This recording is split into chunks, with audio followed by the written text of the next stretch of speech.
morning, world. You're in the office with Dr. Joseph Skoda. Doctor, I know that's something loosely said sometimes because we don't know who we can trust. I'm a retired Air Force veteran, very happy to do so. But I've seen a little bit of action, not like a lot of other people I know, especially in the Army Marines, but I've seen some things I don't talk about so much.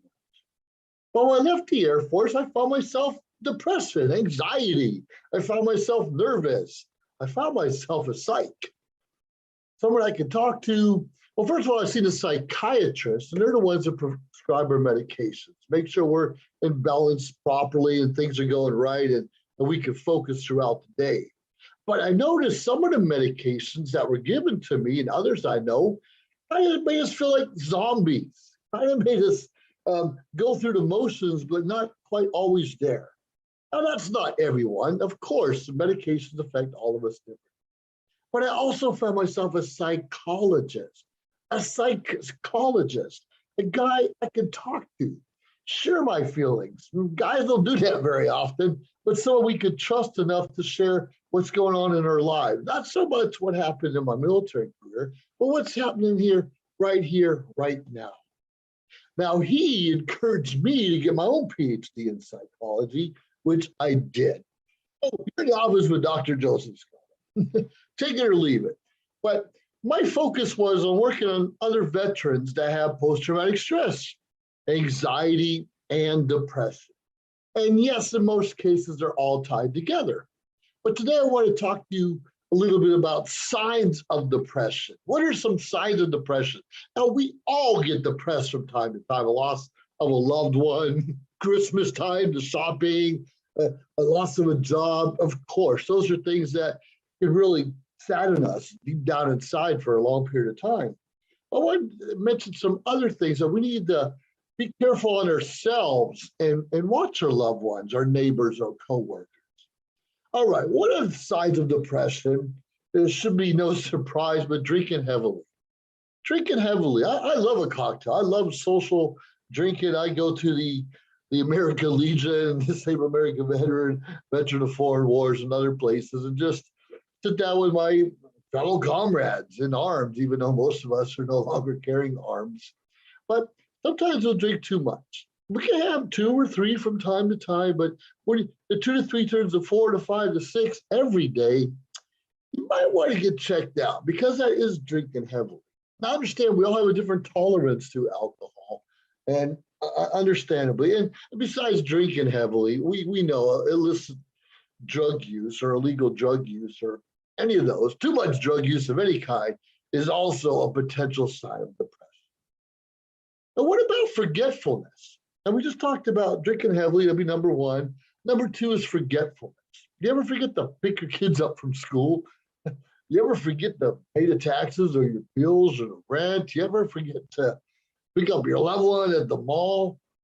Yeah, we often forget things, appointments, things going on. Sometimes we drink it too heavily. It can add to that forgetfulness. Of course it can. Of course it can. But keep that in mind. We forget things too often. We might want to get checked out. That's like number 2. How about number 3? Any of us social media junkies? Any of us social media junkies spend too much time on the internet? I know a lot of people like to play games on the internet. I spend a lot of time on Facebook because I use it in my business. And a lot of people do videos. I love doing that also, of course. But sometimes we spend too much time behind the keyboard, behind the computer, rather than socializing for real. How many of us have big guts and we're really tough behind the cameras? Oh, yeah. And another thing, rather than going out there and talking to people for real. We will never develop the communication skills that we need as human beings if we're not talking face to face from time to time, at least. So think about that. Drinking heavily, forgetfulness, spending too much time on the internet. Number 4, this one hit me quite a bit in the past. Eating too much, obesity, mindful or not mindful eating. Sometimes we're watching TV, we're just snacking on something, or even in front of the computer, we're just snacking on something. That can add to depression also, and to our waistline, of course. So we need to be careful about that. eating too much, drinking heavily, forgetfulness, excessive internet use. Now, believe it or not, some people shoplift for the thrill. They're getting out. They just want to take something they know is not theirs. It's kind of a challenge. Okay, I'm depressed. I'm gonna do. What are you gonna do about it? You ever get that? Somebody get in your face. What are you gonna do? Is yeah, I took that. What are you gonna do about it? Walk out from paying for a meal. What are you gonna do about it? And we know some cities. I know San Francisco is one of them. That even the shop owners are told, let them go. Let them go. Don't worry about it. It's not worth the trouble. Let them go. You know how that hurts your bottom line and how it can hurt your customers because you have to increase prices later. So think about it. Drinking heavily, forgetfulness, excessive internet use, binge eating, and shoplifting. Now, what would be another one? How about chronic back pain? You ever feel the tension in your lower back or maybe your shoulders? We got that pain. It just quite won't go away. Maybe in our necks, they call hypertension up through here, but our lower backs. Now, obviously, if you're eating too much, your lower backs eventually are going to hurt. But if you always got that pain there, like a knot in your back, it could be a sign of depression too, because you're holding some anger in and you're just not happy with yourself. Think about it. Sometimes we're not happy with ourselves. So what are we doing about it? Are we talking to someone? Or are we just kind of holding it all in where we're twisting and turning in our chair? Sometimes when we get depressed and we drink too much, we have a loss of libido where we don't have any sexual desires. But sometimes we have just the opposite, sex obsession. We're depressed, so we just want to have sex, we want to shoplift, we want to drink, we want to do all these things that kind of keep our mind off of what's bothering us.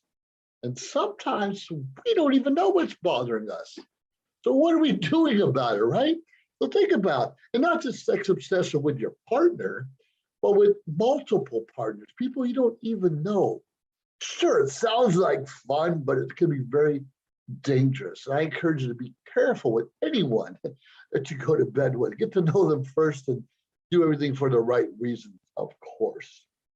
Now, have you ever heard, so, oh my goodness, I can't believe I forgot to buy food. Or, oh my goodness, the water bill's gone so high, I don't understand it. And right, over-exaggerated emotions.